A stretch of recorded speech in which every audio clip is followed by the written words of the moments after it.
Hello, everybody. Mark Levin here. Our number, 877-381-3811. 877-381-3811. There's a number of things I want to get into tonight. There's an attack, a sort of attack from another angle against the president on the emoluments case that is going forward, that has been filed by the Attorneys General of Maryland and the District of Columbia in a Maryland court where you can imagine the judge is a Clinton appointee, Mr. Chief Justice, a Clinton appointee, and it is totally out of control. And there are other issues going on, too, that I want to dig into. The so-called Flynn deal that was filed. I want to talk about that, too. But before we get into that, I was at a wonderful event today, the Impact Awards, and saw many wonderful conservatives there from the conservative movement over the decades. And among them was my former boss, Attorney General Edward Meese. And it really did make me think back to a time, the Reagan-Bush administration that went on for 8 years, and then the Bush presidency that followed that. Then when I came home, I watched on the internet, it was delayed, in my case, George W. Bush giving a eulogy for his father, George H.W. Bush. And I said, you know what? There's a lot of us, a lot of you folks out there driving home right now, you probably didn't see it. You probably didn't hear it. You're going to see little clips of it. It doesn't do it justice. And yet here we have the passing of a former president and a eulogy by his former president's son that has never been done before in American history. Therefore, I'm actually going to do something I've never done before. We're going to take the time to listen to it. Then we will move into these other issues too. But it was absolutely extraordinary. So let's begin now, Mr. Producer. Go ahead. Distinguished guests, including our presidents and first ladies, government officials, foreign dignitaries, and friends. Jeb, Neil, Marvin, Darrow, and I, and our families, thank you all for being here. I once heard it said of man that the idea is to die young as late as possible. At age 85, a favorite pastime of George H.W. Bush was firing up his boat, the Fidelity, and opening up the three 300-horsepower engines to fly, joyfully fly, across the Atlantic with the Secret Service boats straining to keep up. At age 90, George H.W. Bush parachuted out of an aircraft and landed on the grounds of St. Anne's by the Sea in Kennebunkport, Maine, the church where his mom was married and where he worshiped often. Mother liked to say he chose the location just in case the chute didn't open. In his 90s, he took great delight when his closest pal, James A. Baker, smuggled a bottle of Grey Goose vodka into his hospital room. Apparently it paired well with the steak Baker had delivered from Morton's. To his very last days, Dad's life was instructive. As he aged, he taught us how to grow with dignity, humor, and kindness. And when the good Lord finally called, how to meet him with courage and with the joy of the promise of what lies ahead. One reason Dad knew how to die young is that he almost did it. Twice.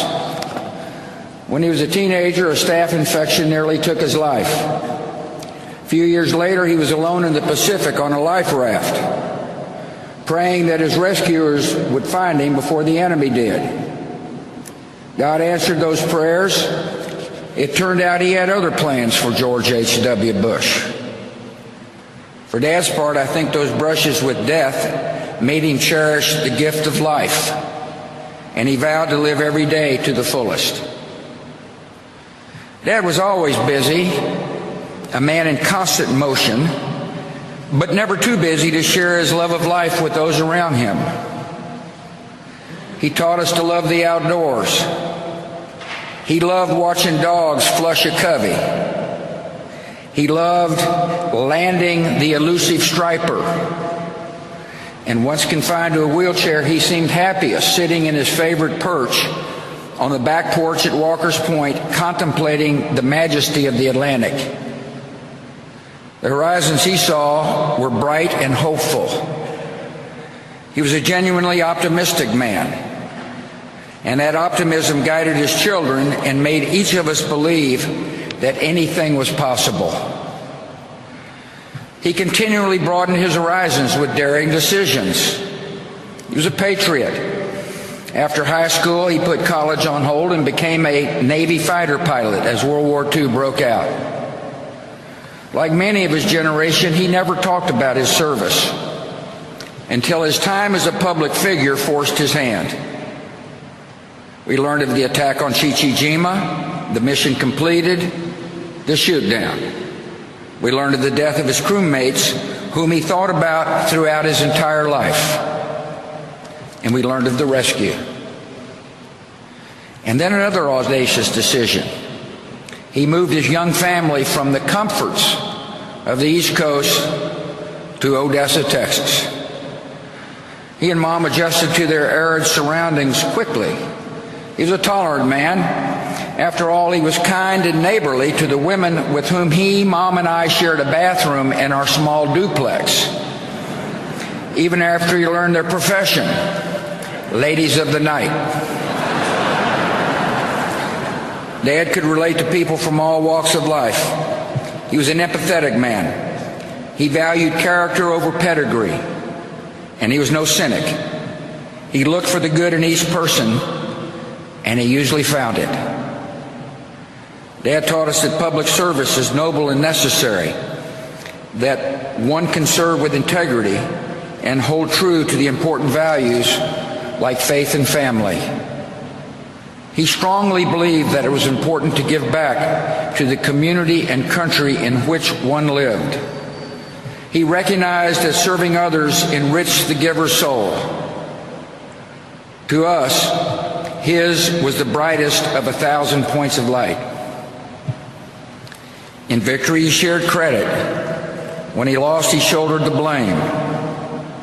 He accepted that failure is a part of living a full life, but taught us never to be defined by failure. He showed us how setbacks can strengthen. None of his disappointments could compare with one of life's greatest tragedies, the loss of a young child. Jeb and I were too young to remember the pain and agony he and Mom felt when our 3-year-old sister died. We only learned later that Dad, a man of quiet faith, prayed for her daily.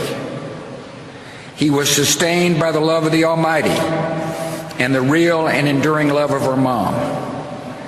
Dad always believed that one day he would hug his precious Robin again. He loved to laugh, especially at himself. He could tease and needle, but never out of malice. He placed great value on a good joke. That's why he chose Simpson to speak.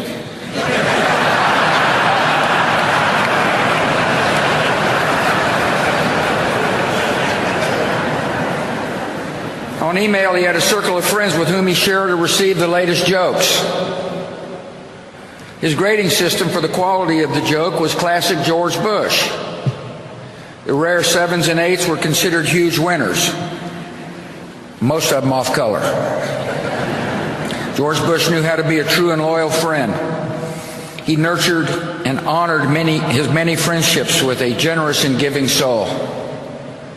There exist thousands of handwritten notes encouraging or sympathizing or thanking his friends and acquaintances. He had an enormous capacity to give of himself. Many a person would tell you that Dad became a mentor and a father figure in their life. He listened and he consoled. He was their friend. I think of Don Rhodes, Taylor Blanton, Jim Nance, Arnold Schwarzenegger, and perhaps the unlikeliest of all, the man who defeated him, Bill Clinton. My siblings and I refer to the guys in this group as brothers from other mothers. He taught us that a day was not meant to be wasted. He played golf at a legendary pace. I always wondered why he insisted on speed golf. He was a good golfer. Well, here's my conclusion. He played fast so that he could move on to the next event, to enjoy the rest of the day, to expend his enormous energy, to live it all. He was born with just two settings: full throttle, then sleep. He taught us what it means to be a wonderful father, grandfather, and great-grandfather. He was firm in his principles and supportive as we began to seek our own ways. He encouraged and comforted, but never steered. We tested his patience. I know I did. But he always responded with the great gift of unconditional love. Last Friday, when I was told he had minutes to live, I called him. The guy answered the phone, said I think he can hear you, but he hadn't said anything for most of the day. I said, Dad, I love you and you've been a wonderful father. And the last words he would ever say on earth were, I love you too. To us, he was close to perfect, but not totally perfect. His short game was lousy. He wasn't exactly Fred Astaire on the dance floor. The man couldn't stomach vegetables, especially broccoli. And by the way, he passed these genetic defects along to us. Finally, every day of his 73 years of marriage, Dad taught us all what it means to be a great husband. He married his sweetheart. He adored her. He laughed and cried with her. He was dedicated to her totally. In his old age, Dad enjoyed watching police show reruns, the volume on high, all the while holding Mom's hand.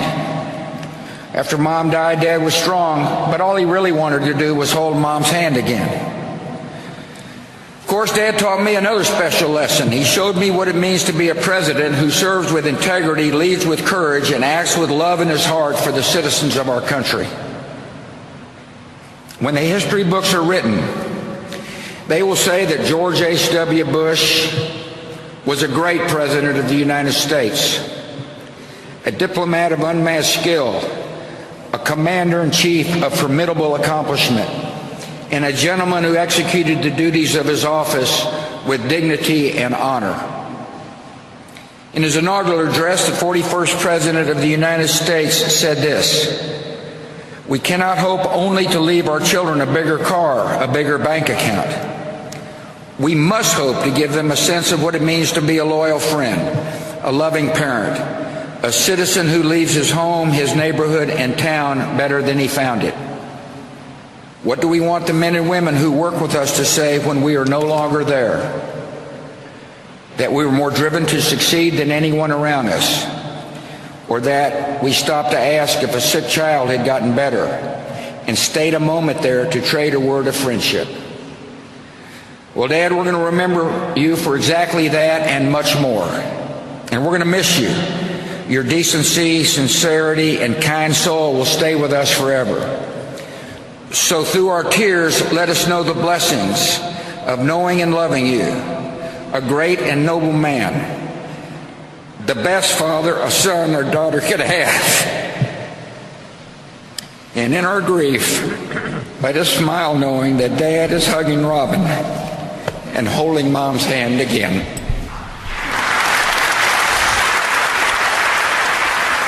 Very, very emotional, especially at the end there. And those Bush sons and daughter have now lost their mother and father in the same year, not that far apart. April to November. We'll be right back. folks. I'm going to discuss an issue that may seem monotonous to you, but it's not. It's an issue that we can discuss in a way that won't be monotonous, but it's important because it is the next line of attack against the President of the United States and his family. It's called the Emoluments Clause. The Emoluments Clause. People are throwing around the clause, throwing around the word, and they don't know what they're talking about, including some judges. Article 1, Section 9, Clause 8. No title of nobility shall be granted by the United States, and no person holding any office of profit or trust under them shall, without the consent of the Congress, accept of any present, emolument, office, or title of any kind whatever from any king, prince, or foreign state. You have a President of the United States who's a multi-billionaire, enormously successful man. He's essentially put all his business activities either in a trust or turned them over to his children. And yet the suggestion is that he can be bought because foreign dignitaries, among others, are staying at his hotel in Washington, D.C. And therefore, the argument goes, he is violating the Constitution's Emoluments Clause because he's accepting gifts or grants from foreign governments. This is laughable, and yet now a federal district court in Maryland, a Clinton appointee, has not only accepted the case, but is supporting it. We will also get into the Mueller filing with respect to General Flynn later in the program. All right, let's get back to this. The Emoluments Clause. Now, what was the Emoluments Clause about? We go to the Congressional Research Service. There's many places to look. They say, review of the debates of the Constitutional Convention in 1787 reveals a nearly universal agreement with respect to the general purpose of the Emoluments Clause. The delegates believe that express protection against possible corruption of members of the legislature from the lure of civil office was necessary. Specifically, the delegates feared that election to Congress would be seen merely as a stepping stone to more lucrative public office, and that members would use their legislative positions to create or increase the compensation of such offices. In addition, the delegates feared the growth of an overly powerful executive branch that could use the enticement of public office to influence members of the legislature. Okay, so none of that is relevant here. None of that is relevant here. Donald Trump isn't using the office of the presidency or the Trump various business ventures in order to try and pave his way to a higher office. That's not possible. That's not possible. Donald Trump is an elected president of the United States for the purpose of enriching himself. That would be a funny way of going about it, running for president of the United States. We're talking about a hotel in Washington, D.C., where individuals decide whether or not they're going to stay at that hotel. I stayed there one night. It is a magnificent hotel. So the Emoluments Clause would seem to have nothing at all to do with this, would it? So what's going on? Why does any of this matter? Here's NPR. Trump emoluments case, a blast of subpoenas and a politically risky schedule. In a case that could shed light on the finances of the secretive Trump organization, a federal judge has signed orders to issue 30 subpoenas on behalf of the attorneys general of Maryland and the District of Columbia in their lawsuit alleging that President Trump is profiting from foreign and state government spending at the Trump International Hotel in downtown Washington, D.C. Do you see how they have completely perverted that provision of the Constitution? Trump owns a stake in the hotel, and profits from those sources would appear to violate the Constitution's bans on gifts from foreign and state governments. These aren't gifts from foreign and state governments. And remember again, their purpose is to prevent a public official from using their position to try and grease the skids to get a higher position, or to get a higher position that pays more money. Well, that's not this. So Trump owns a stake in the hotel, and profits from those sources would appear to violate the Constitution's bans on gifts from foreign and state governments. No, it doesn't. As D.C. Attorney General Carl Racine called them, our nation's original anti-corruption laws. Subpoenas are directed to 13 entities attached to President Trump, ranging from several involved with the hotel, up to Trump's umbrella entity, the Trump Organization, and the revocable trust that his lawyers created to insulate him from issues like the emoluments lawsuit. And so you have to wonder, first of all, how do the attorneys general of Maryland and Washington, D.C. have standing? How do they have standing? You can't just bring lawsuits, ladies and gentlemen, because you think something's wrong, or you're trying to push a political agenda. What is the standing of a state in the District of Columbia to bring this lawsuit? They have no standing. But I'll get to that later. Maryland Attorney General Brian Frosch told NPR those subpoenas are aimed at establishing which foreign governments and which domestic governments are paying the Trump Post Office Hotel, then where it's going, and how is the Trump Hotel affecting the hospitality industry in D.C. and Maryland. The lawsuit is based on an argument that the hotel with a presidential boost is taking business from other establishments. Now, the Department of Justice, I understand it, is seeking an appeal, maybe an interlocutory appeal. I don't know what kind of appeal. This is utterly bogus. So this is their argument on standing. Well, look, we got to see if they're taking business from other establishments here. And so therefore we need to find everything we can about Trump Hotel, Trump World, Trump Finances, the Trump Trust. It's preposterous. The Internal Revenue Service and 4 other federal agencies will also get subpoenas. Frosch said the IRS would likely have Trump Organization records showing how much money they took in, how much money they spent, if they identified the sources of the income. He said Trump's tax returns are not included in the request for information about Trump's business dealings. This is a completely bogus lawsuit. Neither Maryland nor D.C. have standing, and it is a complete perversion of the emoluments clause of the Constitution. And yet you'll see none of that in the reporting. The documents sought in the subpoenas are one part of the evidence now being gathered. Federal District Judge Peter Messitt, M-E-S-S-I-T-T, in Maryland, set the evidence gathering to end August 2019. Now, why is that important, ladies and gentlemen? It coincides with the Iowa State Fair, one of the first big events of the 2020 presidential campaign, and a trial would follow. In other words, the Trump emoluments case could hit the headlines just as the president is revving up his reelection campaign. Now, this is a federal judge, a Clinton appointee, Mr. Chief Justice Roberts.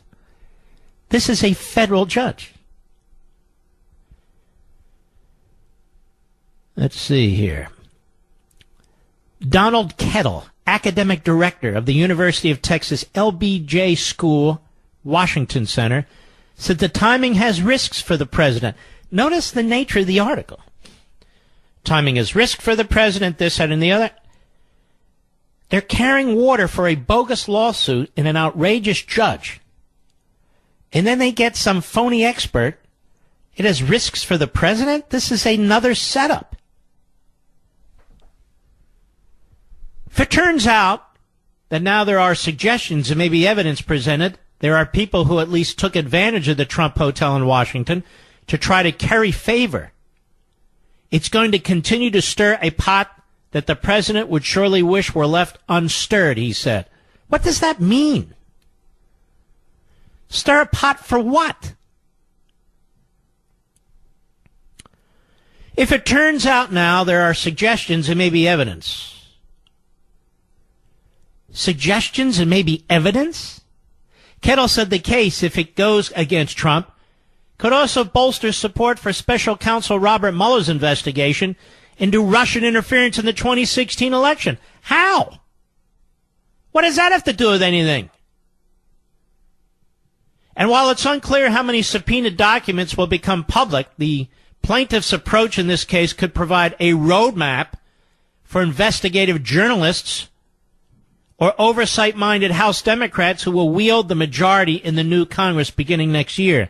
The Emoluments Clause of the Constitution has languished in legal obscurity, they write, for most of the past 2 centuries and never been tested in court in this way. It's never been tested in court in this way because these are outrageous individuals bringing these cases. The Kennedys never had cases like this brought about their investments. The Johnsons, Lyndon Johnson, they never had cases brought about their investments. There have been wealthy people in office before, not as wealthy as Trump as president, but still. So now we have another tool that will apparently be used by the left. And if they can find these Clinton and Obama judges to try and destroy the Trump presidency. And it's a damn about time that the so-called conservative commentators speak out in unison against this. Because whatever they feel about a particular aspect of Trump and Trump policies and so forth, you would think at least we could unite around the Constitution. They have perverted the Emoluments Clause. A case like this has never been brought.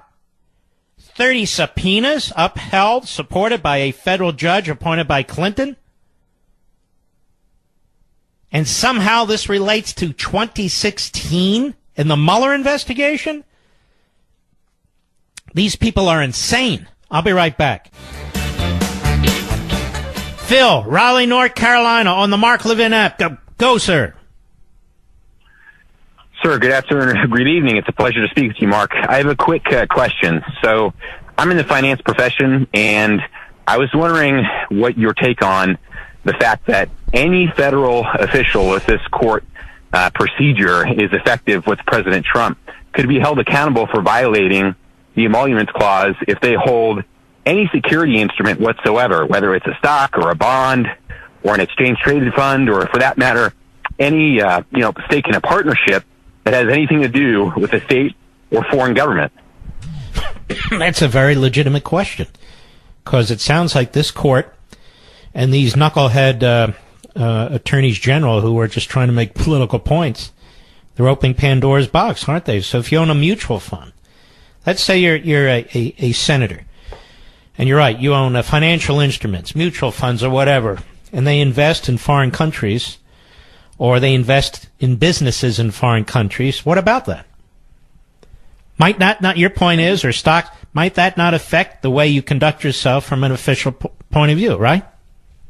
Absolutely. Well, and partnerships can be highly complex. I can easily own a 1% stake in a partnership, that manages a hotel that a foreign government might stay in. And so the court is going to have to determine where you draw the line as well. Is it a 1% stake, or is it a 20% stake, or how active does your management of the partnership have to be before you're violating the Emoluments Clause? I see this as a hugely dangerous proposition for the Republic. It is. And but anything goes when it comes to Trump. If they can take him out, the destruction of the Constitution and undermining the country doesn't seem to matter. It just doesn't. But I wanted to explain this because the Emoluments Clause is in there. It's very rarely raised. It's never been litigated. And so now it is being litigated in a way as I say, that it's unprecedented. The interpretation is ridiculous. The standing doesn't exist, but the judge conferred it on these two knuckleheads anyway. And the judge obviously is not a real judge. He is a politician in black robes. All right, Phil, thanks for your call. Excellent call. Let us go to John, Las Cruces, New Mexico. Sirius Satellite, how are you? I'm excellent. I just had a quick question.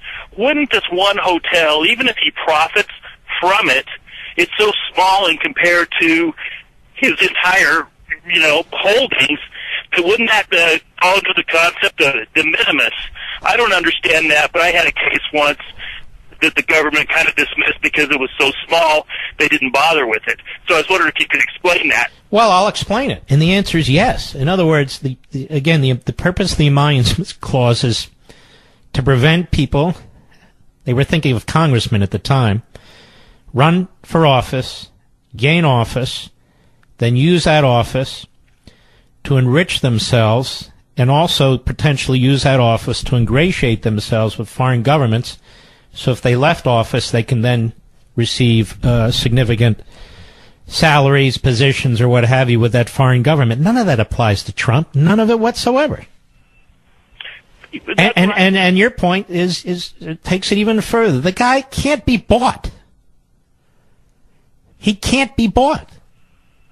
So none of this serves any policy interest. None of it serves any of the points that were debated at the Constitutional Convention. So here we have a couple of and they don't have standing.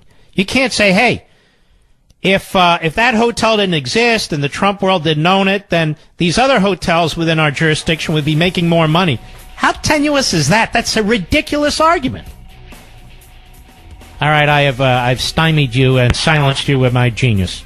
All right, ladies and gentlemen, we'll continue with this, but there's more to discuss too, including the so-called Flynn case. I'll be right back. Hello, everybody. Mark Levin here. Our number, 877-381-3811. 877-381-3811. Well, there was a filing yesterday by Mueller with the judge sentencing recommendation in the case of Lieutenant General Flynn. And as you know, we hit it last night briefly. Mueller is proposing no prison time for General Flynn because of his quote-unquote substantial assistance early on and throughout his investigation. Now, this filing is 13 pages long with attachments, and I went through it. Out of the 13 pages, half of it, give or take, is redacted,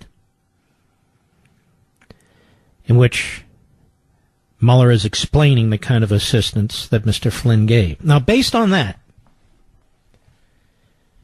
the same media sources that have been wrong over and over and over again are telling us who has to worry. Don Jr. has to worry, one judicial analyst said, and he expects him to be indicted. No, who can make statements like this? I mean, somebody goes on TV or goes on radio and says they expect somebody to be indicted based on a 13-page filing, half of which is redacted. The unredacted parts don't even mention Don Jr., and yet this person asserts that Donald Trump Jr. is going to be indicted. And having asserted that, it spreads all over the internet. Or that Jared Kushner is going to be indicted. Based on what? Excuse me. Based on what exactly?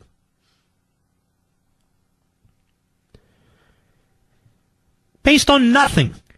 There's nothing in those 13 pages, half redacted, that makes any kind of a suggestion that either of those gentlemen will be indicted. Nothing. And yet it's thrown around out there. by legal analysts. I think legal analysts, when they're given this title, they are now the dregs of the media. They're the dregs of the media. They're basically political analysts dressed up as legal analysts, because I haven't found any of them to be particularly useful in explaining legal matters, constitutional matters, and so forth. Oh, yes, I think he's going to be indicted. Then they drag out these former federal prosecutors who don't know any more than you and I know based on what we're reading. But it gives the patina of expertise and professionalism to what is a wholly biased or unsubstantiated opinion. Substantial assistance. So I have no idea what this is about. None of us have any idea what this is really about. Substantial assistance. We know General Flynn, based on media reports, had been in touch with the ambassador to the United States from Russia. Nothing wrong with that. Then there's another piece out there that says Jeff Sessions is in trouble because he may have had more contacts than are known, and Flynn may have outed him. Now, I suppose any of this is possible, but where do you get that out of this filing? Nowhere. It doesn't exist. On top of that, Mr. Producer, what cut is the Nadler cut? On top of that, I want you to hear this. Okay, so we've talked about the emoluments clause. Now we've talked about the Flynn filing, which tells us almost nothing because of the redactions. Now I want you to hear this guy Nadler, Gerald Nadler, who is going to be chairman of the Senate Judiciary Committee. This is a bad dude. He's a stupid dude, and he's a bad dude. He cares nothing of the Constitution, nothing of the rule of law. But listen to what he's thinking about. Go ahead. I do not agree with the Office of Legal Counsel that the president cannot be indicted for crimes committed while in office. The Justice Department, however, is bound by that decision, by that opinion. The special counsel thinks considers himself bound for that. All right. So everyone now agrees with me from 2 years ago. That's the Department of Justice position. The special counsel's bound by the Department of Justice position. So now listen to this. Go ahead. Indict a president as a practical matter right now. But once the president is no longer president, you can indict him, but the statute of limitations may have run. Mm-hmm. So we ought to, and I'm considering introducing legislation to this effect, toll the statute of limitations on any president while he is president, so that he can't be above the law. If he can't be impeached for improper conduct, if there are crimes, he should be made to be prosecuted.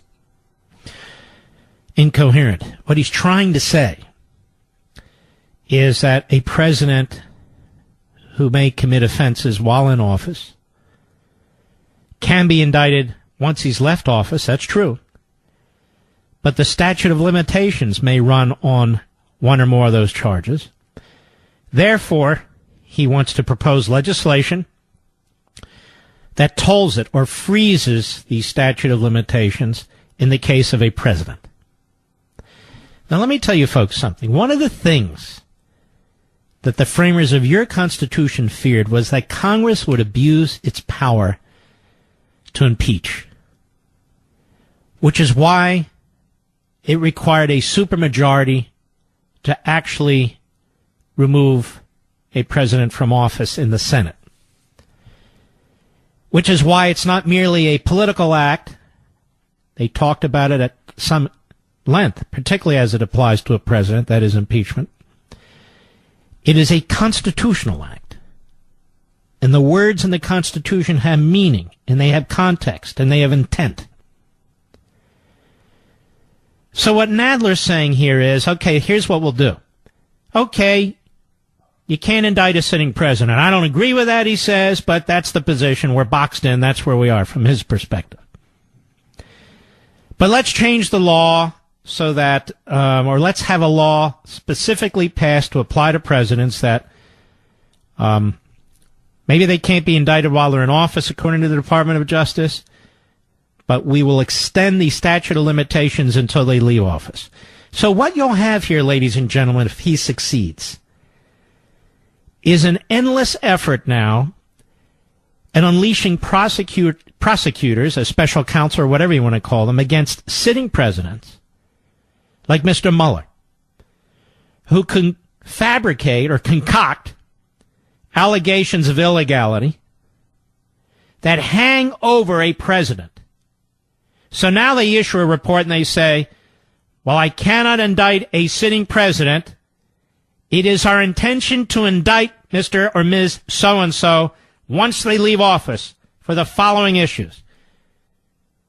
So that hangs over a president and an administration and undermines many of the aspects that are in those Department of Justice memos, which say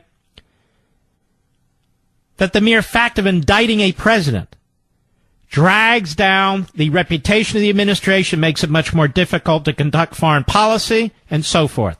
So this is, again, opening a Pandora's box through the back door. Through the back door. To initiate endless investigations of presidents looking for criminal activity, as Mueller is doing, or alleging criminal activity, as Mueller may do. And then a Mueller can go even further and say, we intend to charge President XYZ once he leaves office with this, and this. How does that solve anything? And look how utterly irresponsible this guy is. He's going to be chairman of the House Judiciary Committee. He is a hatchet man. He's like an old Soviet apparatchik. He doesn't believe in justice. He doesn't believe in any of these things. He's of the same mindset as those Democrat senators on the Senate Judiciary Committee during the Kavanaugh hearings. They could care less about the Constitution. Moreover, if the House passes such a thing, I'm sure it'll die in the Senate. Or better. It better. I'll be right back. You know,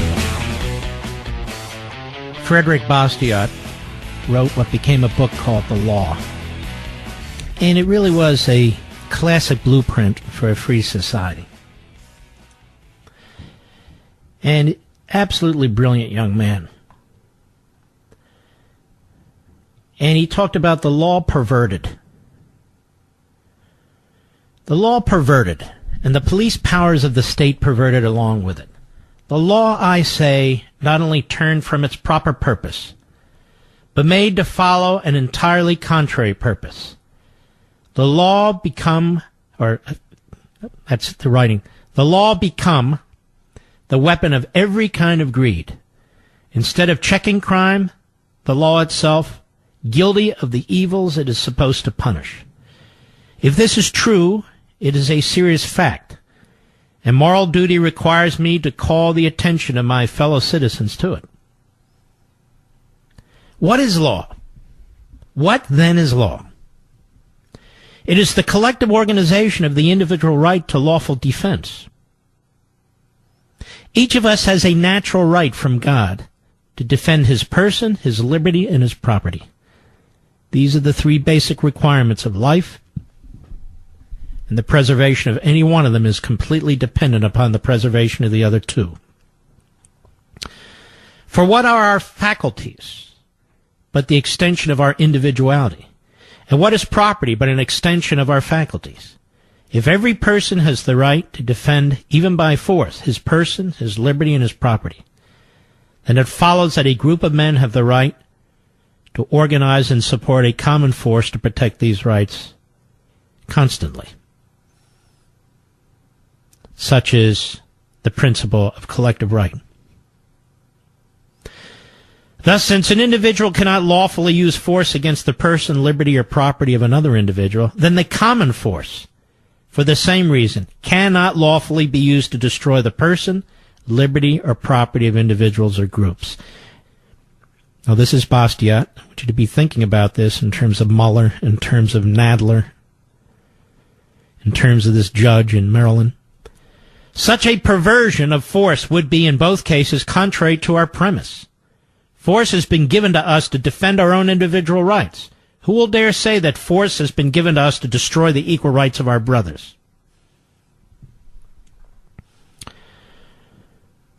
Unfortunately, law by no means confines itself to its proper functions. And when it has exceeded its proper functions, it has not done so merely in some inconsequential and debatable matters. The law has gone further than this. It has acted in direct opposition to its own purpose. The law has been used to destroy its own objective.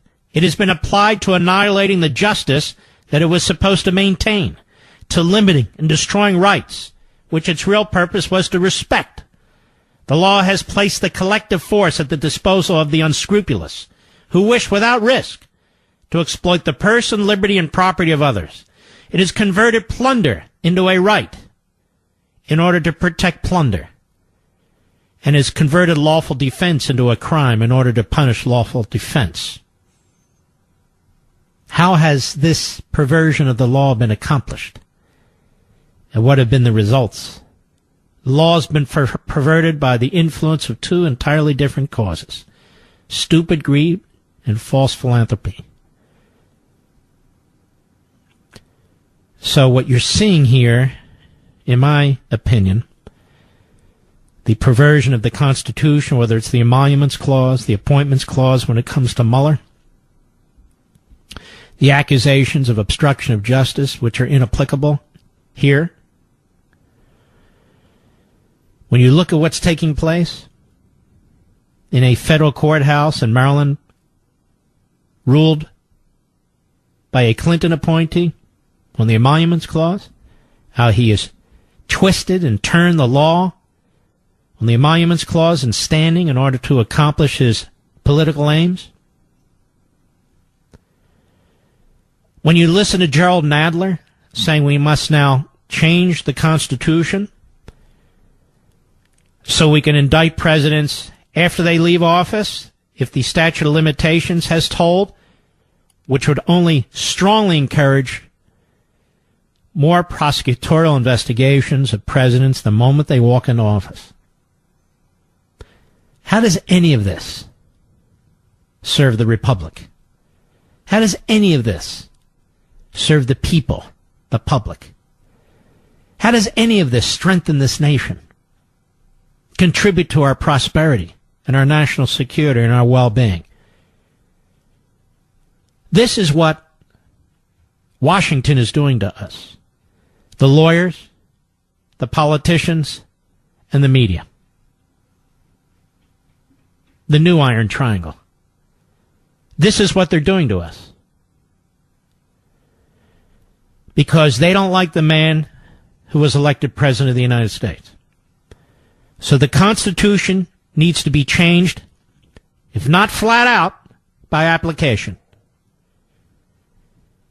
And abuses of power are celebrated if the abuses of power have as their purpose to destroy the existing administration and the individual who leads it. You cannot have a just and enduring legal system, constitutional system, when it is perverted this way. When it is perverted this way. And yet I fear this is a fatal tendency of mankind. Power,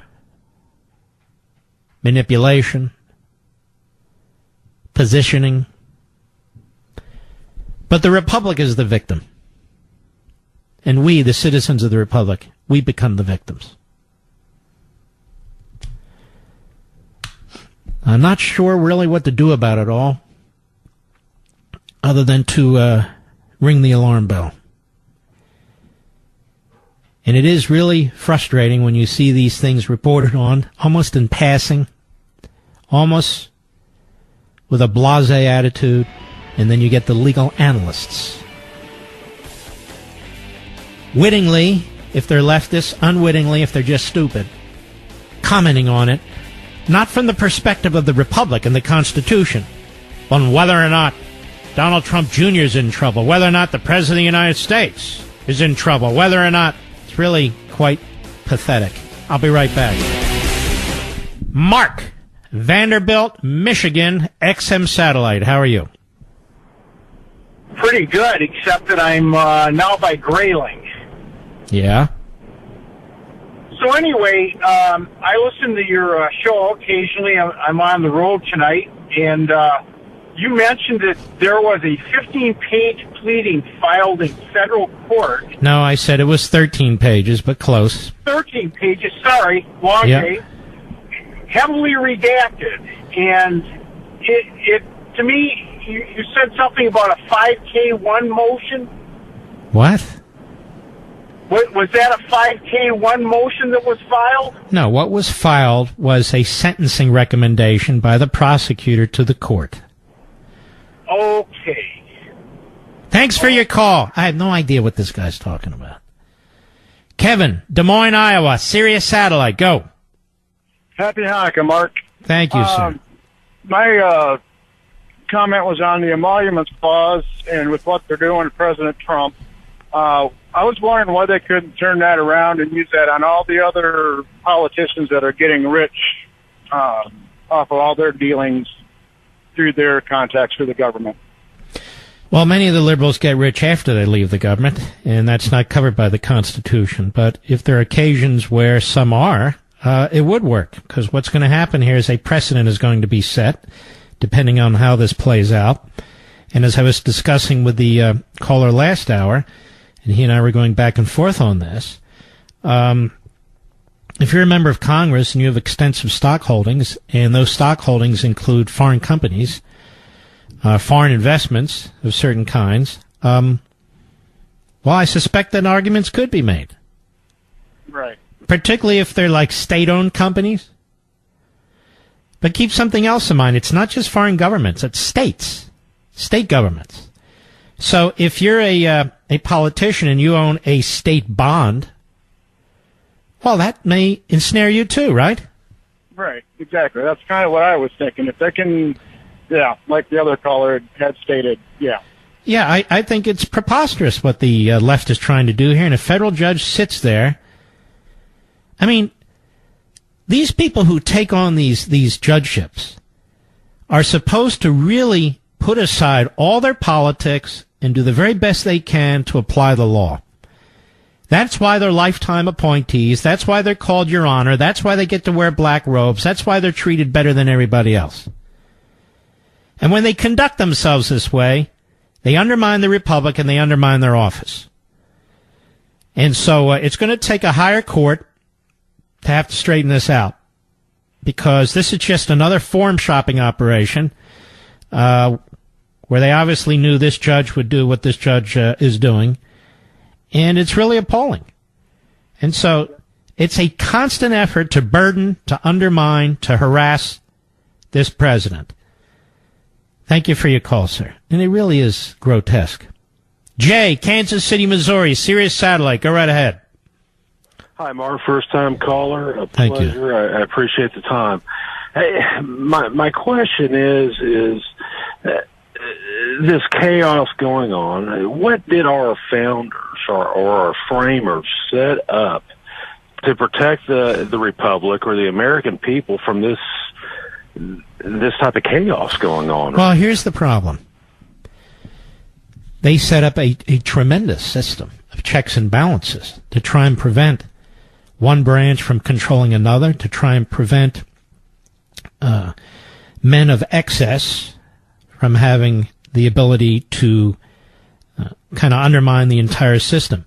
But they also made it clear that liberty in and of itself cannot survive.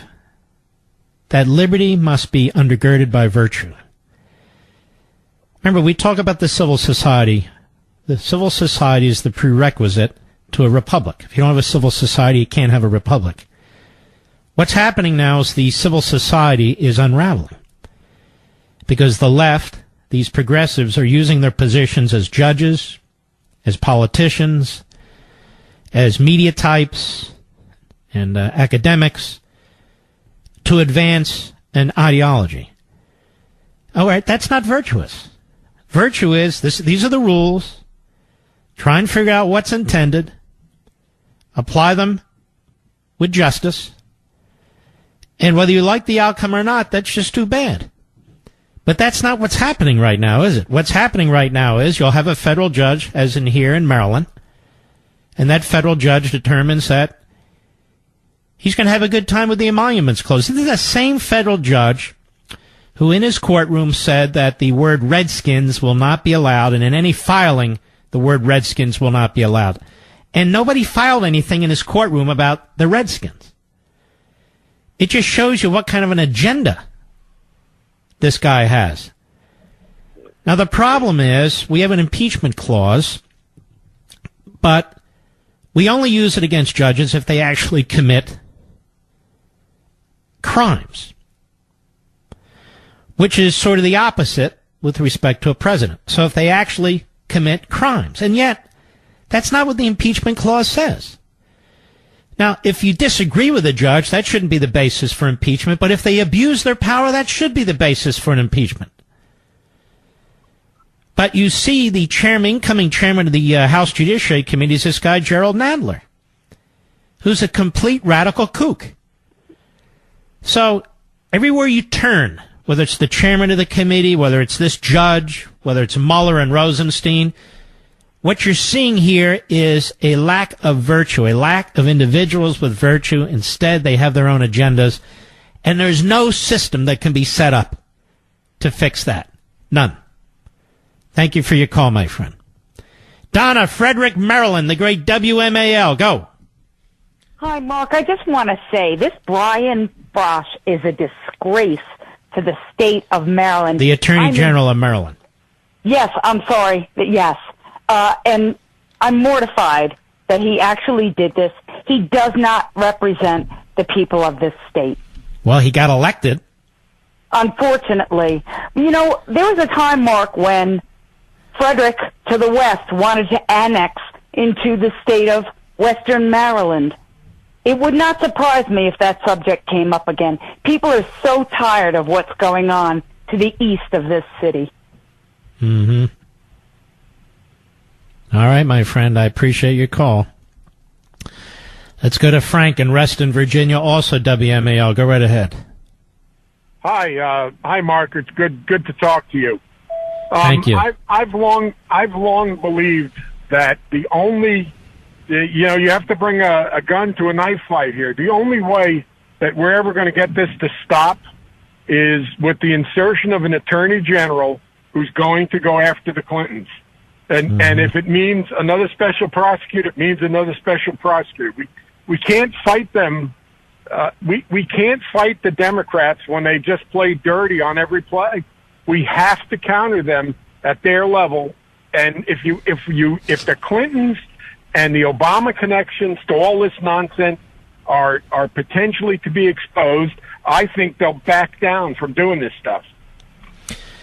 They have been shown, like the battle over the independent counsel statute many, many years ago, they have been shown that if you use their rules against them, then they want to sue for peace.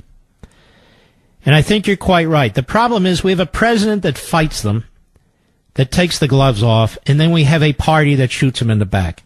You've got commentators on TV and radio who claim to be conservatives who shoot them in the back. Maybe they don't comprehend the existential nature of this battle. Maybe they think this is just an interesting debate, but it's much more than that. It's much more than that. We are very fortunate. Let me underscore this, because it's contrary to the so-called common wisdom out there. We're very fortunate to have a man in the Oval Office who is a fighter. Because I am convinced now more than ever that of all those Republicans running, all of them, that this is the only guy that could be fighting back the way that he's fighting back for the sake of the Republic. Doesn't mean you have to agree with every single one of his issues. That's not my point. I'm talking about the bigger picture. And I couldn't be happier. Couldn't be happier that he's there. And he has completely outperformed how I thought he would perform. And I admit it. But he's fighting back. You know, he's not arresting journalists like some presidents did. He's not shutting down newspapers like some presidents did. He's not arresting his opponents like some presidents did. He's not interning people like some presidents did. He goes on Twitter and he fights back. He holds a press conference and he fights back. He goes to a rally and he fights back. He's using exactly the legitimate tools, freedom of speech, to attack those who are attacking our system. I'll be right back.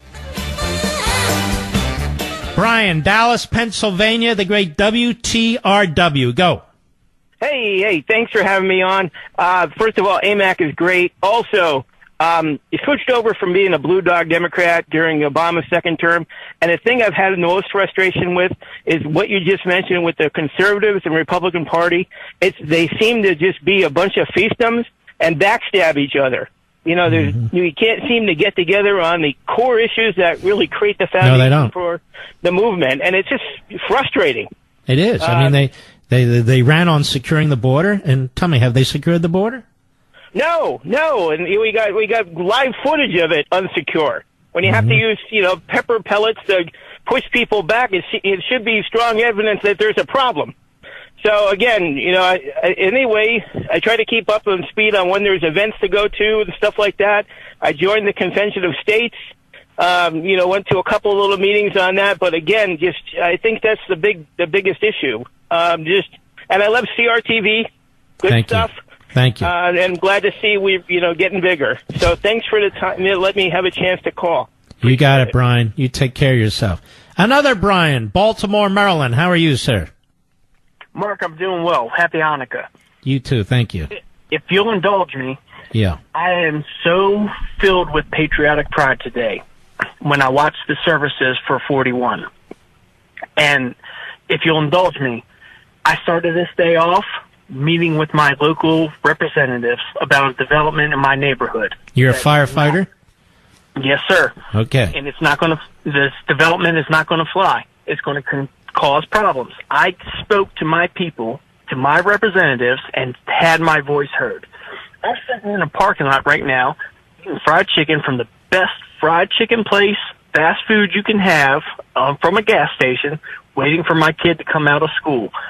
I am in the greatest country in the world, in the history of the world. And listening to 43 eulogize 41 brought tears to my eyes. And I want all of us Levinites to understand we are in the fight of our lives. Right now, we must secure this republic from the nonsense that is going on from the Democrats, from the progressives, from the leftists. And we must stand strong because we are a great people, we are a fair people, we are a kind and generous people. And there is no better place on the face of the earth than this country, these United States of America, for anybody to live. Well, you are 100% right, and I must tell you, when the nation unites like this, as it is, in the memories and the saying goodbye to President George H.W. Bush, it is a patriotic moment. And it's a sad moment and a celebratory moment. Sad in that it's the passing of a president, the passing of somebody we've become familiar with. And we celebrate because only in this country, do we treat presidents this way. Do we have respect for our system this way? Some of us, anyway. Yes. And to watch the military and the military bands and the military music and the music in the churches, it's just so beautiful. Beautiful. Absolutely. And you had five presidents, former and current president, in the National Cathedral. You had President Trump, President Bush, President Obama, President Clinton, and President Carter. You had 5 in one place like that. And I started to add up all the years together that these men were president. It is a remarkable thing. And where else in the world do people do that, where they celebrate their people who lead them, who stand up for good and righteous things in the scope of the world? Well, that's why our institutions are so crucial. And when you have individuals, including judges, including prosecutors, who are tearing at the fabric of this nation, they're tearing at exactly what you saw today. I want to thank you, Brian, and thank you for your service as a firefighter, too. We'll be right back. Hello, everybody. Mark Levin here. Our number, 877-381-3811. 877-381-3811. The forgotten story of how George H.W. Bush won over Ronald Reagan. This was written last night by Luke Cannon. Now, Luke Cannon is a former reporter for the Post, Washington Post, written multiple biographies on President Reagan. Originally was a reporter, as I recall, in California, covered him as governor for a period of time. But I thought this might interest some of you.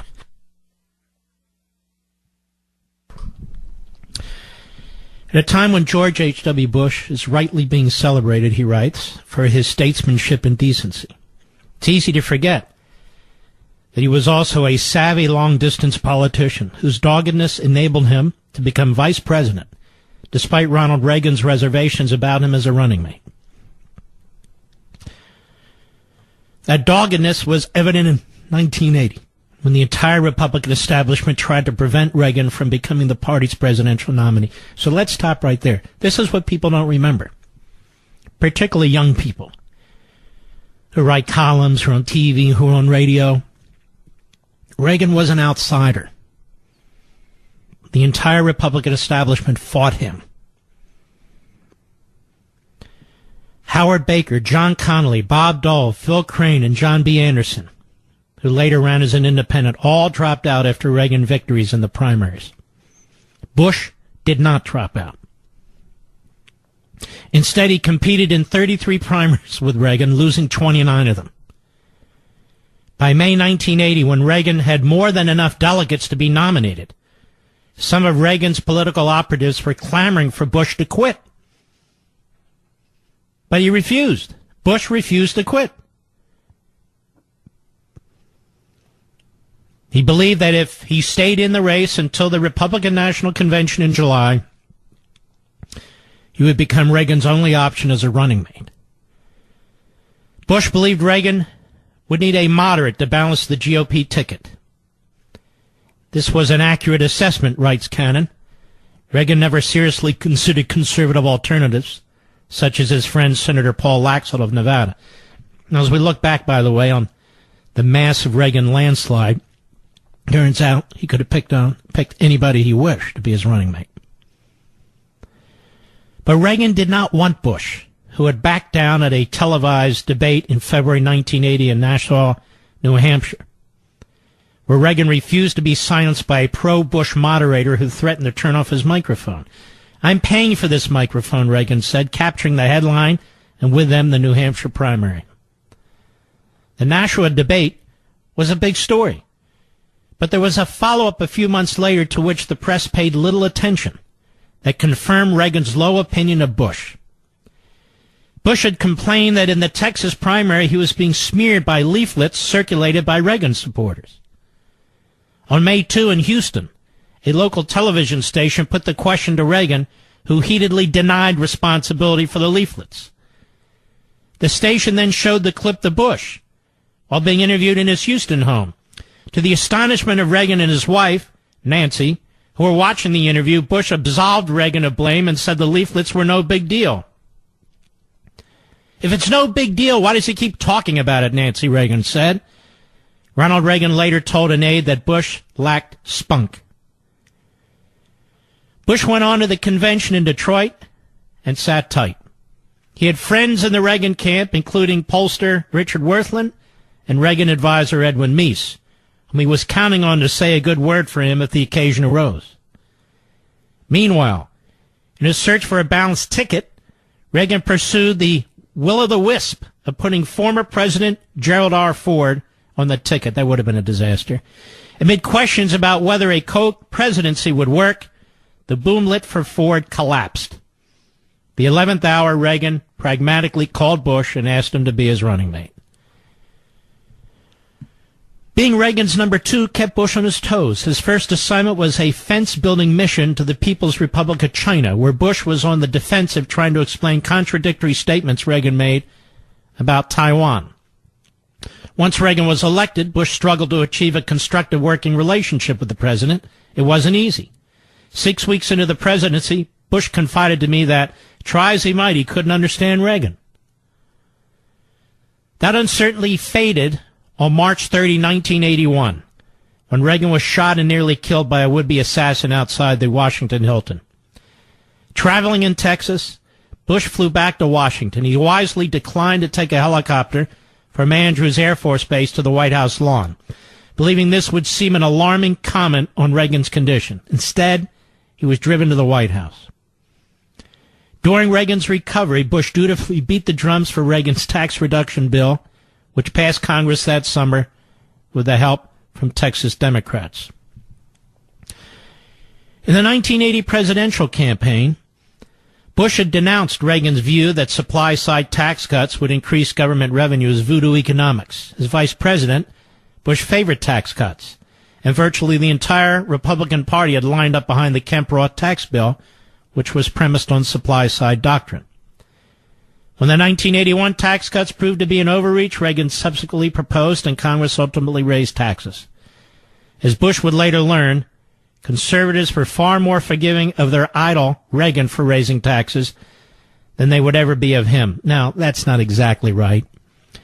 You had 2 massive tax cuts under Reagan, followed by a slight tax increase. So when you look at the net, it's not even close. Same could not be said of the Bush administration.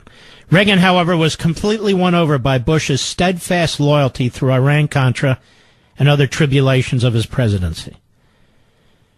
When Baker asked Reagan to stay neutral in the 1988 presidential primary campaign, that is, Howard Baker, Reagan promised that he would and did, but he confided to his diary that his personal choice was Bush, a patient and dogged politician. Did you know all that, Mr. Producer? You did not. I remember those days. I'd sent a Western Union telegram at the time. That's what you did. You know, there were no iPhones or anything like that, to Senator Paul Axel of Nevada, who unfortunately recently passed away, wishing him the best of luck. And that I hoped the president would choose him as his running mate. And he was actually preferred by Nancy Reagan. But Bush did turn out to be an incredibly good vice president, incredibly loyal to Ronald Reagan through thick and thin.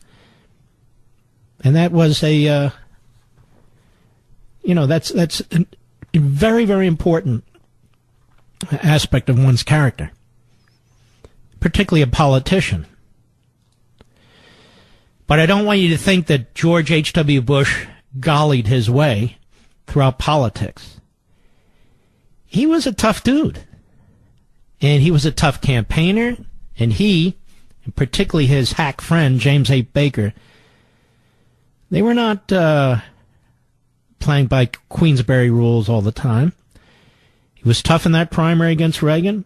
He was tough in the election against Dukakis, and he needed to be. And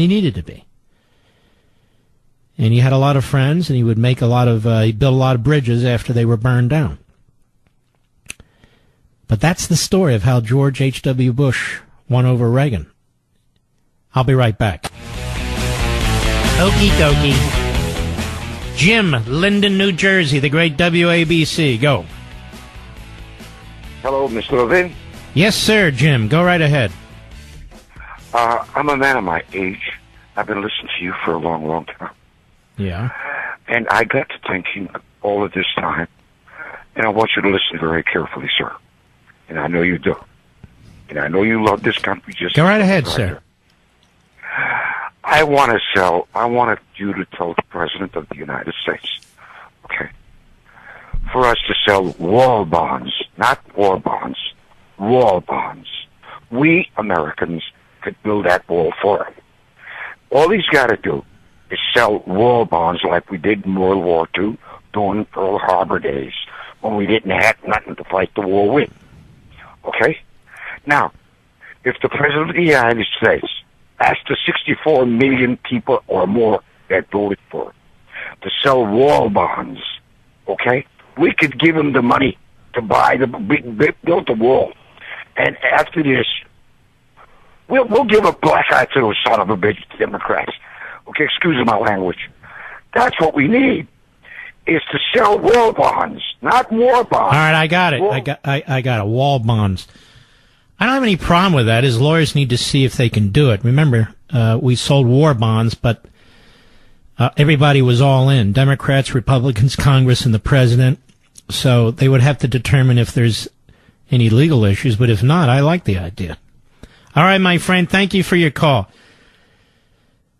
What real foreign policy experience does Lindsey Graham have, other than being a senator, and before that a congressman? And with all due respect, Marco Rubio, too. They and Dianne Feinstein and Ed Markey, Democrats, and Todd Young, Republican of Indiana, Chris Coons of Delaware, they introduced today a Senate resolution that holds the Crown Prince of Saudi Arabia, Mohammed bin Salman, accountable for contributing to the humanitarian crisis in Yemen, the blockade of Qatar, the jailing of political dissidents within Saudi Arabia, the use of force to intimidate rivals, and the abhorrent and unjustified killing of journalist Jamal Khashoggi. Quote, this is from, let's see, this is from the press release. Lindsey Graham. I believe it's vitally important to U.S. national security interests to make a definitive statement about the brutal murder of an American resident.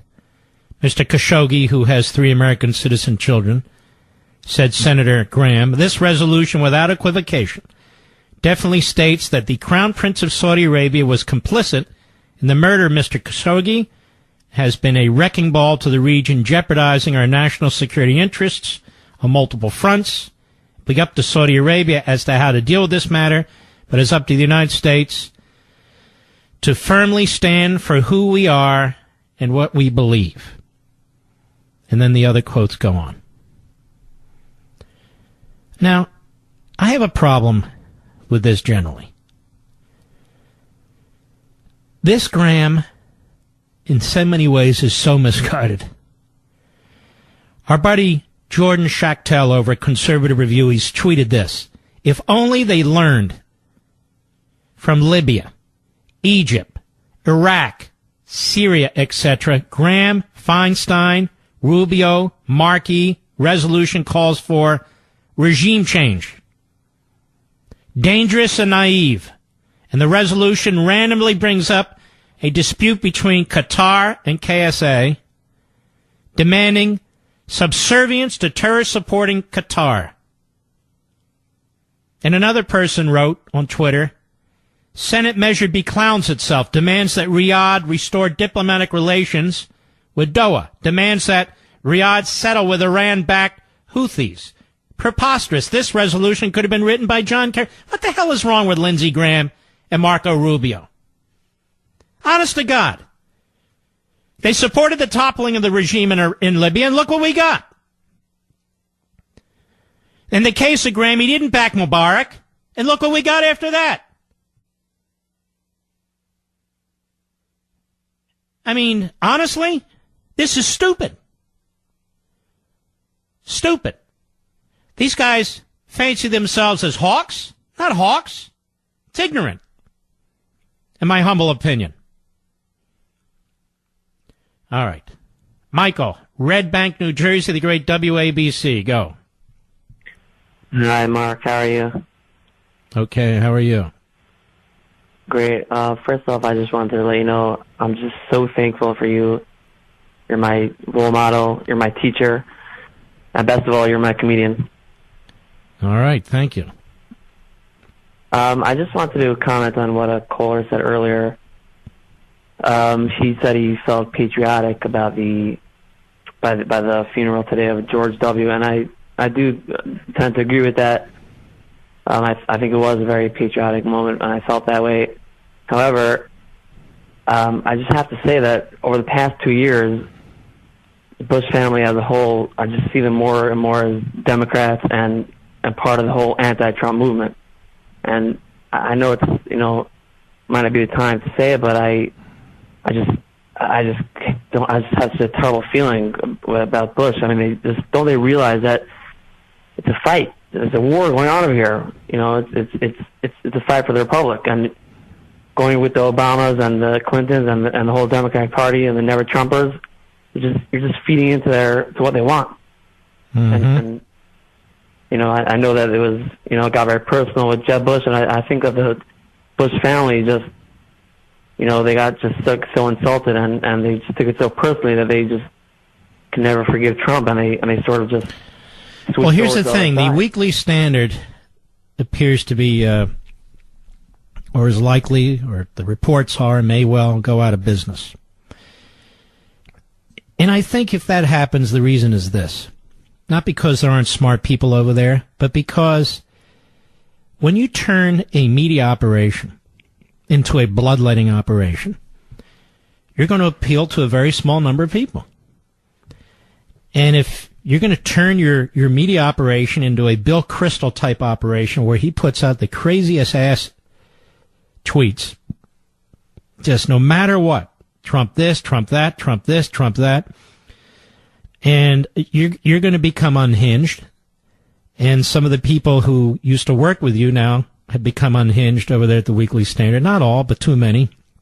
Then you're going to put yourself out of business. Nobody wants to be around people like that. Nobody wants to read people like that. Nobody wants to hear people like that. And so they really have nobody to communicate with other than themselves and that very small circle. And honestly, National Review was headed in this direction, but they pulled back.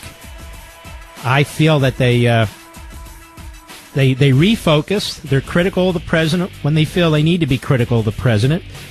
But it's not this day in, day out, sort of gut punch, because nobody cares about that.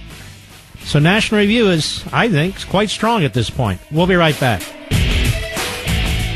The Never Trump crowd has a lot of explaining to do. It really does. They voted against Trump and either voted for Hillary Clinton, voted for third party, or didn't vote at all for president. They told us over and over again it wasn't a binary choice, but of course it was a binary choice. Some of the Never Trumpers have gone down with their so-called ship. It would appear to be what's happening over at the Weekly Standard. Regardless of Trump's policies, many of which are quite solid. Quite solid. More solid than Romney's would have been, I bet. More solid than McCain's would have been, I bet. But they voted for Romney and they voted for McCain. Some of the Never Trumpers say, hey, look, we're different than those other Never Trumpers. We at least acknowledge that Trump is better in some ways than we thought, but he's still not good enough in these other ways. Well, that's not good enough. You voted against him when we had a choice to make. If he had lost, Gorsuch wouldn't be on the Supreme Court. Kavanaugh, who I have some questions about, he wouldn't be on the court. The entire debate would be different than it is today. Entirely different. Law enforcement would still be under attack. I don't believe the military would get the kind of funds that it needs. There wouldn't be efforts to secure the border despite what Congress is doing today. I mean, everything would be turned upside down. So some of these people can't just get away with, well, I didn't vote for Trump, but on the other hand, I'm not Bill Kristol. That's really not good enough. What you say is one thing, but your vote actually matters. And you went into that polling place and you went into that voting booth and you actually voted for Hillary, or you actually voted for nobody, knowing the stakes, even if Trump were half as bad as Hillary, that's half better than Hillary. To me, that's incredible.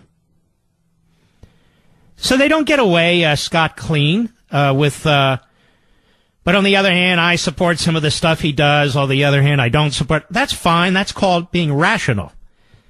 But your vote, either affirmatively for Trump's opponent or not at all, that's affirmatively irrational. Irrational, in my view. As somebody who did not support Trump in the primaries, initially I was, uncommitted. But I have to tell you, I am very happy that he's president of the United States. Even though I criticize him on some of this tariff stuff and some of the others, but in so many ways, he's been really top shelf. So you'd have to be irrational to suggest otherwise, and that's the problem with the dead enders on the Never Trump side. But still, the Never Trumpers who did not vote for Trump have a lot of explaining to do. The whole Middle East situation would be different. They'd still be embracing the Iran deal, which was so outrageous. Our embassy would still be in Tel Aviv rather than Jerusalem. That's only one area that we can talk about. On the immigration side, sanctuary cities and so forth, they would become normalized rather than fighting them. The courts, same thing. The left would have complete control. Can you imagine? Obama appoints 40% of the federal bench, and then Hillary for 4 years. She appoints another 20%. There's no way out. So that's why that vote would be completely irresponsible. And it seems to me some of these folks still have to explain themselves. That's just my opinion.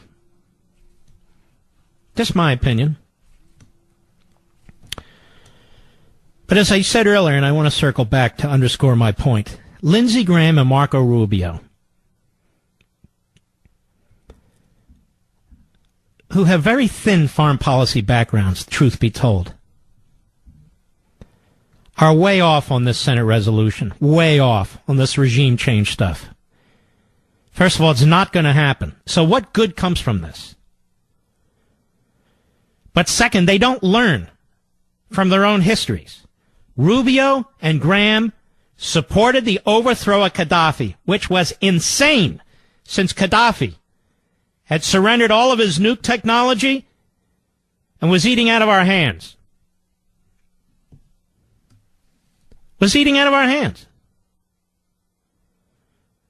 Absolutely insane. We'd be in a war in Syria right now. We'd be in a war in I don't know how many places. It's a very unrealistic view of the world. Very unrealistic. And I speak as somebody who is a Reaganite, a traditionalist when it comes to national security and the military. So I take a backseat to none of these guys. I have as much foreign policy experience as they do. I have as much combat experience as they do. All right, let's go. Let's go to Clark in Arlington, Virginia, the great WMAL. How are you? Hey, good sir, Mark. I appreciate you taking my call. I'll keep it real quick. I appreciate your time at Barnes & Noble a couple weeks back. I'm the 27-year Army vet, and it was great to Oh, it was a pleasure to meet you. Yeah, on my dad's book. Yes, sir. And the other thing, too, I just wanted to comment on today's ceremony. I think the old guard did just a wonderful job, wonderful tribute, and I guess I'm being a little selfish. It does good for my soul, and it also gave me hope, that we can move forward with things, too. So I just wanted to quickly mention No. Let me just slow you down. With the left, we can't move forward with things. They're moving forward with their attempt to remove the president. By hook or by crook, if not by impeachment, by smear and character assassination. I agree. All right, my friend. Appreciate you taking my call, sir, and thank you much. And you too. It really was a pleasure. All right, Mr. Producer. Need to make Mr. Producer happy. With it getting closer, excuse me, let me start over. With it getting colder and colder, it's cold. The struggle to get out of bed is real. Casper makes it so tempting to stay cozy under the covers. It's a high-quality mattress at an affordable price. You'll sleep comfortably and never wake up overheated thanks to the unique combination of foams that provide the right pressure relief and alignment. Casper ships right to your door for free in a small, how do they do that size box? They'll even pick it up if you don't love it and refund you everything. From its engineering to its packaging to letting you try it for 100 nights. It's no wonder Casper has over 35,000 five-star reviews of all their products across Casper, Google, and Amazon. Now's the perfect time to give a Casper, give it a try yourself, or give it as a gift. Give Casper to someone you care about. Looking for that holiday deal? Well, head to Casper.com, use code MARK, and you'll save 10% on your entire order with any Casper mattress. That's Casper.com, promo code MARK, and save 10% on your entire order with any Casper mattress. Remember the promo code. That's Casper.com, code MARK. Let's go to Michael. Corona, California, 870 The Answer, the great KRLA. Go. Hello, Mark. How are you? Very well. Thank you, sir. Good deal. You were just saying that we have some explaining to do if we didn't vote for Trump. I think and so. We're supposedly conservative. Yeah. Yeah, I agree. I'm sorry, I did not. And it is a binary choice. You were correct. I wasn't thinking that at the time. But I live in California, and I knew he was going to lose this state. So I didn't. But at the time, I actually told my family if I lived in Ohio or Florida or any of those swing states, I would have to vote for him. Because like you, I'm extremely happy he's president and Hillary isn't. But my explanation, and it's not a good one, is that I sat out the top of the ticket because he wasn't going to win anyway, and I did not like him at the time. And that's just my explanation. Nowadays, I'm thinking there's no chance in hell that I won't vote for him next time around. He's much more solid than you ever thought, isn't he? Absolutely. Me too. In so many ways. Some ways I still don't like. But here's the thing. I could never vote for Hillary or stand by and contribute to her election by doing nothing. I know who she is. She's an Alinskyite. Absolutely. Unlike her husband, who's kind of a moderate goofball, she is a hardcore radical Alinskyite. She's also a crook and a crony. So how can you sit back and say, I don't like the way Trump talks. I don't like the way Trump tweets. I don't like his temperament. I mean, good Lord. Seriously. Sir? Yes, sir. Nowadays, I'm different. But I'm not. But I agree with you. I'm talking about these other folks out there who took a pass in the last election, and they haven't really, in my opinion, they haven't really come to grips with it. All right, Michael, thank you, my friend. I appreciate it. Tom, Alexandria, Virginia, the great WMAL. Go. Good evening, Mark. I told your screener I just wanted to make one comment and quote Shakespeare. What he said at Hamlet, the evil men do lives, and Julius Caesar, the evil that men do lives after them. The good is often interred in their bones. I had the pleasure of doing a fundraiser for George Bush in Pittsburgh in 1988, and then I ran into him. He was standing in a hallway at the Miami Arena waiting to be a keynote speaker at a Tony Robbins event, and we recounted our 1988 meeting when he was at our table shaking hands. The waiter was carrying way too many plates, and he dropped an entire giant tray, and our eyes met right when it happened. And I was ready to jump under the table because all the Secret Service guys, you could see them reaching for their service revolvers. And then when I ran into the president in 1995, I said, do you remember? And he says, Tom, I remember it like it was yesterday. Wow. I was about to go under the table with you. Isn't that amazing? He would remember that after all the events he went to? I'm telling you, the nicest man God ever put on this earth. And I know you're having a tough time getting through the day. I mean, I, like everybody else, cried my eyes out today. Yeah. It was just so beautiful. And Ronan Tynan, you know, he sang Going Home and Amazing Grace at Reagan's funeral. Because Nancy Reagan loved him so much. And he did, you know, Nearer My God to Thee. And, I mean, it was such a beautiful service. And Hillary... All right, my friend. I got it, and you're right. Kurt, New York, the great WABC. Go. Hello, Mr. Levin. Good evening. I'm one of your people that has to explain my vote. Go right ahead. And good evening. Yeah, I didn't vote for either one. I didn't vote for either one of them. Right. I voted for Gary Johnson as the best choice.